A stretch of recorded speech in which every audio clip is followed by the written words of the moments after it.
Hi, everybody. This is Mr. Solzer. I'm just checking in with you. Hopefully, you had a fantastic weekend. It was pretty nice, little windy, but other than that, it was a pretty good weekend. I'm going to go ahead and read Chapter 3, The Rules, from our Jake Drake Know It All. Okay? All right.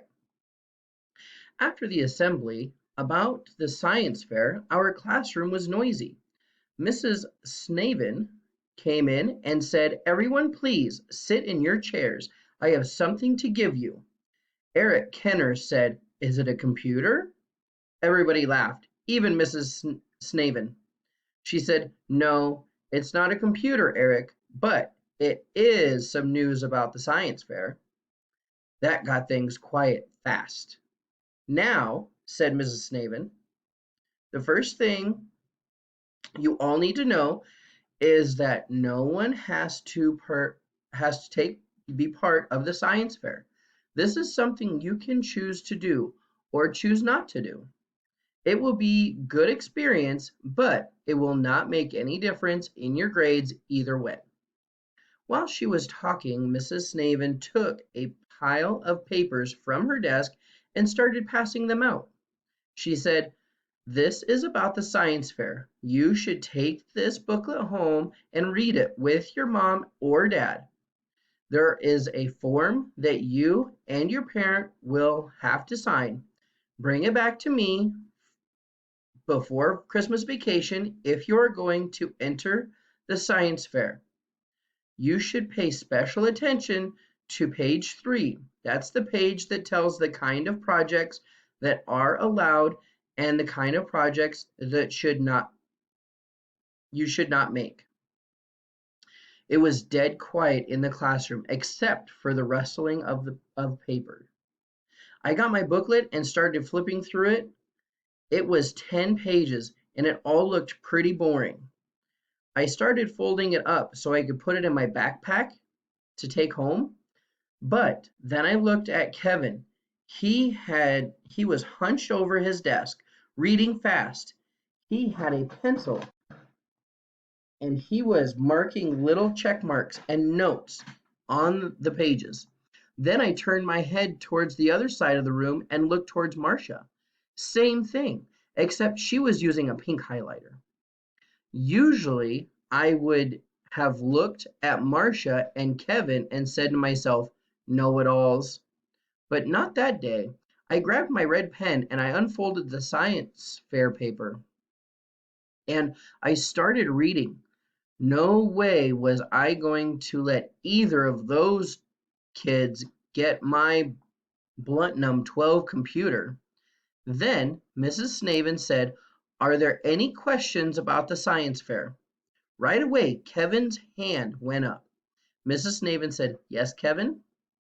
"Can kids work together on the science fair?" Mrs. Snavin started flipping pages in the information packet. She said on page 9, it says, "Students may work on a science fair project alone or with one partner." Then I put my hand up. Mrs. Snavin nodded at me, so I said, "But what if two kids make a project and it wins first place? Would both kids get a prize?"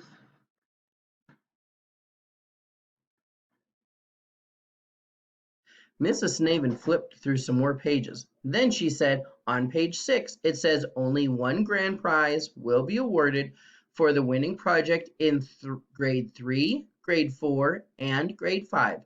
So the answer is no, Jake. If a team won first place, I guess they would have to figure out how to share the prize or split it up some way." So that was that. I had to work by myself. No way was I going to split my new computer with anybody else. Mrs. Snavin said, "Any other questions?" Two more kids put their hands, Pete Morris and Marcia. Marcia got called on first. Whenever Marcia talked, everything sounded like a question.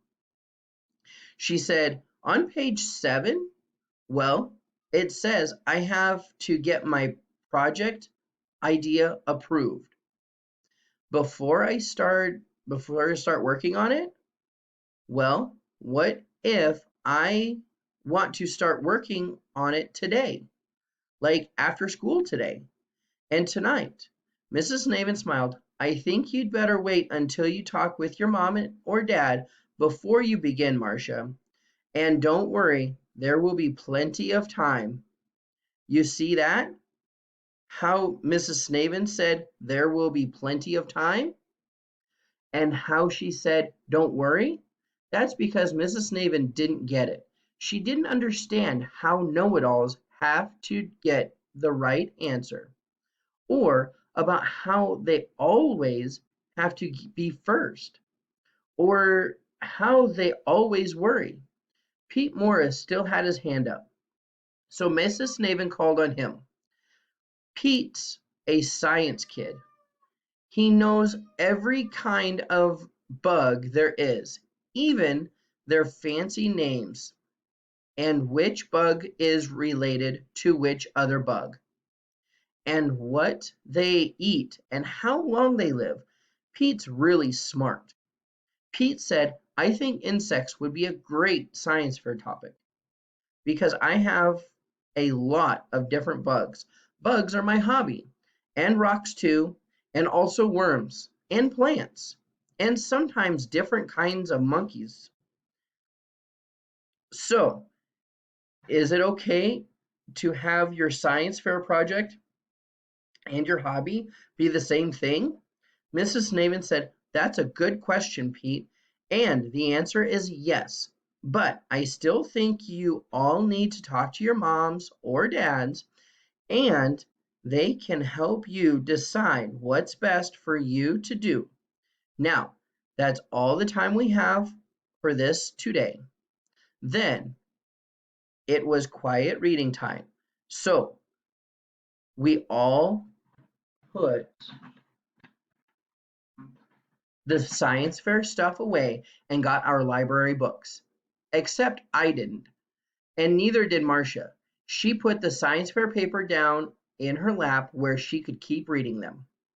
And I didn't even bother to look over at Kevin. I knew he was still thinking about the science fair too. And me?